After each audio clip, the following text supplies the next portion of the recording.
Welcome to the Startup Playbook, the podcast that dissects the big ideas shaping our digital world. Today, we're tackling a classic Silicon Valley debate, a real head-scratcher for any aspiring innovator. That's right, Alex. On one hand, you have the mantra of the legendary startup accelerator, Y Combinator. Build something people want.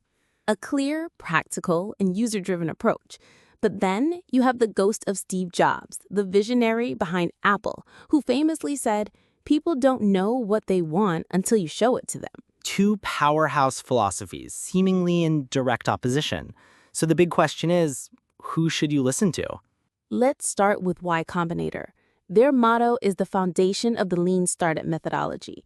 It's all about identifying a problem, creating a minimum viable product, or MVP, getting it into the hands of users, and then iterating based on their feedback. Exactly. It's a philosophy built on humility. You're not assuming you have all the answers. You're co-creating with your customers. Think about companies like Airbnb and Dropbox, both YC alumni.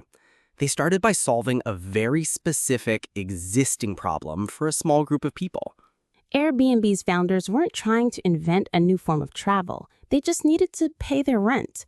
They saw a need, affordable lodging during a design conference, and they built a simple solution for it. The build something people want model is about finding that immediate pain point. And the beauty of it is that it de-risks the startup process. You're not spending years and millions of dollars on a grand vision in a vacuum. You're getting constant validation that you're on the right track. But then there's the Steve Jobs argument. If you only focus on what people say they want, you might only get incremental improvements. No focus group would have ever asked for the iPhone. That's the core of it. Jobs believed in the different kind of innovation. He famously quoted Henry Ford, who supposedly said, "If I had asked people what they wanted, they would have said faster horses."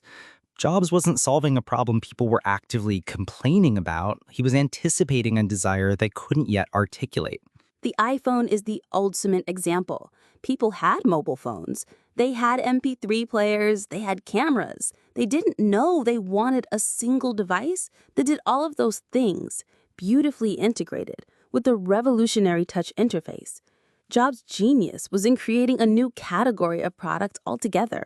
He was a master observer of human behavior and desire.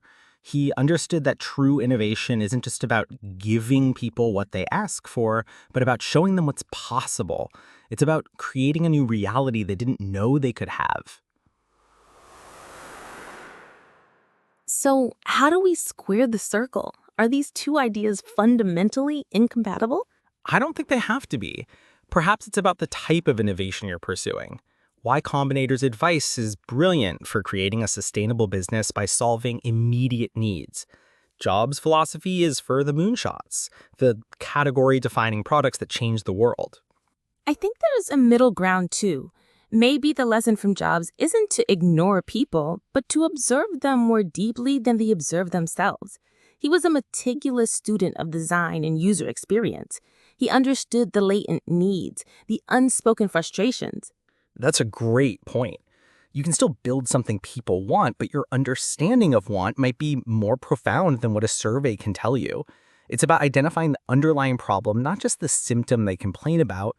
You can use Jobs' visionary intuition to set the destination and YC's iterative process to navigate the journey. So in the end, it's not about choosing one and discarding the other. The most successful entrepreneurs often blend both. They have a strong vision, but they are not so arrogant as to ignore the feedback of the very people they hope to serve. It's a dance between vision and validation. Have a strong point of view, but hold it loosely. So who to listen to? Listen to Steve Jobs to inspire your vision, and listen to Y Combinator to ground it in reality. A perfect synthesis. That's all the time we have for today on the Startup Playbook. Join us next time as we unpack another big idea.